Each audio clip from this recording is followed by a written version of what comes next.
Man, I'm glad y'all got your cameras on. I don't like it when people turn the cameras off. Makes me nervous. Hey, Coach, Jody Demling with Cardinal Authority. What's spring ball been like for you and for your group? I know Marshawn said he feels a lot better and has been doing more work. What have you been getting out of your group? Well, Marshawn's been my assistant coach. He's been helping out with those guys, and he's getting back. He's actually doing quite a bit. He's way ahead in his performance, and it's been great because you hate him not being able to go, but at the same time, you get some young guys a lot of reps, and that's been fun to see. We got 5 guys going. Knock on wood, they're staying healthy and playing hard, improving every day. So that's been a lot of fun. Hey, Coach Michael McCammon, Cardinal Authority. You mentioned some of the young guys. How are they looking in spring so far? Well, I think where we've really improved is our guys that are on the ball. So Des Melton and Francis Sherman, 2 guys that are playing attached most of the time, and they've improved every day and gotten better and better, and both did well today. And then DJ Martin, who's really a real young guy. I got to play last year as a true freshman. Saw some time against Syracuse and a couple, I think Boston College and maybe a couple others. And DJ's done well. Isaac Martin has been around here for a while, but his reps have increased with Marshawn being out, and he's kind of developing into that leadership role. With a guy on the field that the younger guys are looking towards. And then Josh Lifson is doing a nice job. He's playing on the ball and off the ball, and he's doing a nice job as well. Hey, Coach Cameron with the Courier-Journal. You mentioned Marshawn being somewhat of like an assistant coach for you all. Like, I know you'd love to have him on the field, but just what's it been like to see him, I guess, kind of take even more of a leadership role than he even had before for you all? Well, he was a captain last year, and that was quite an honor for a young guy. And so, he's trying his best to grow as a leader. And so in some ways it's probably helped him, it's kind of forced him to lead by speaking and actions, off the field rather than, he's a good player. So he makes plays on the field. And so that he's one of those guys that can do that on the field as far as, making plays and showing up and being one of our better guys. But now he's kind of forced to use what he sees and to speak into action what he sees. And so I think that's been great for him. I think I've seen him really grow and really take on that leadership role in a serious fashion. And he was serious about it last year, but again, being a young guy and having some older guys in those roles, he's just going to continue to grow. Hey, Coach, this is Matt McGavick with Sports Illustrated. Obviously, Vic Mullen and Christian Peterson aren't here yet for spring ball, but how have you been communicating with them to get them prepared for when they do inevitably get to campus this summer? Well, honestly, I haven't meddled too much with either one of those guys in terms of preparing them because they're both playing in Illinois and in California. Their seasons got pushed to the spring, and so it's kind of a tough deal because from our side of things, because I don't want to mess up what they got going on, and your senior year is a very important year, so I certainly wouldn't want to be a distraction that way. But it would be nice if we could get them going a little bit with the offense. But I just felt like that they need to concentrate on helping their team, and they'll be here in the summertime.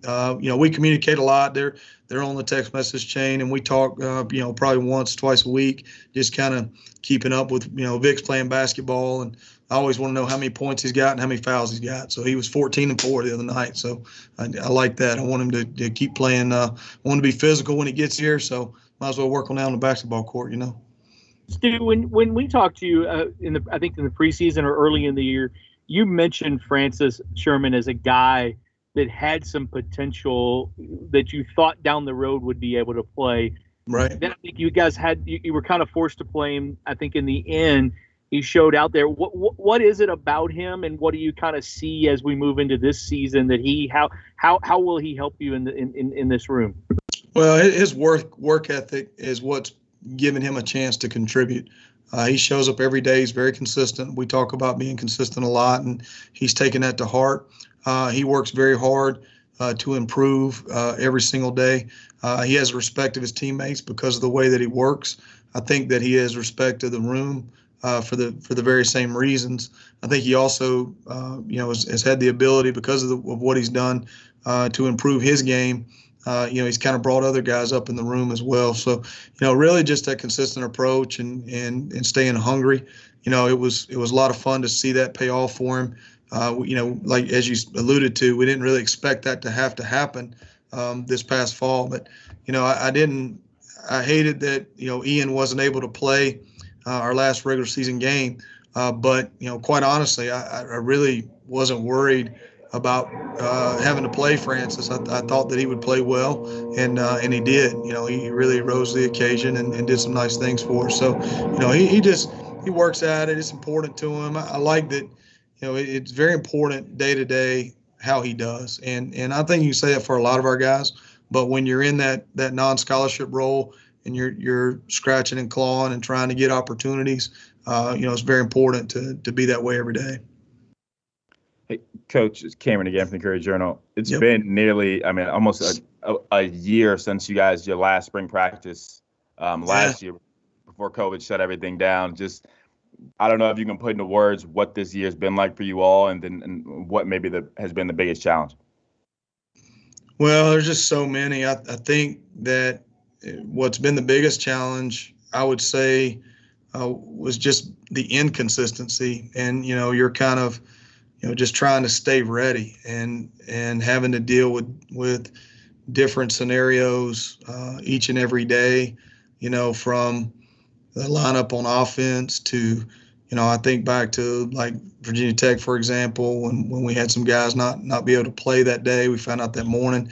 I think we made like 28 changes on the special teams depth chart that morning, for a 4:00 kick. And I think it was a 4:00 kick. But I think that's the uncertainty. I think that, the social unrest nationally, and particularly locally, was something that, was tough for all of us. It was hard for all of us to, I guess in football terms, you would say, well, those things could be a distraction, but, I don't know that you would say distraction. It's part of being in college, and you need to be, paying attention to what's going on around you, and you need to pay attention to, the world. And so, I think that it just dealing with those things day in and day out, and just being there to listen and to pay attention to where our guys were. And then, to our guys' credit, we didn't miss any practice. I mean, guys,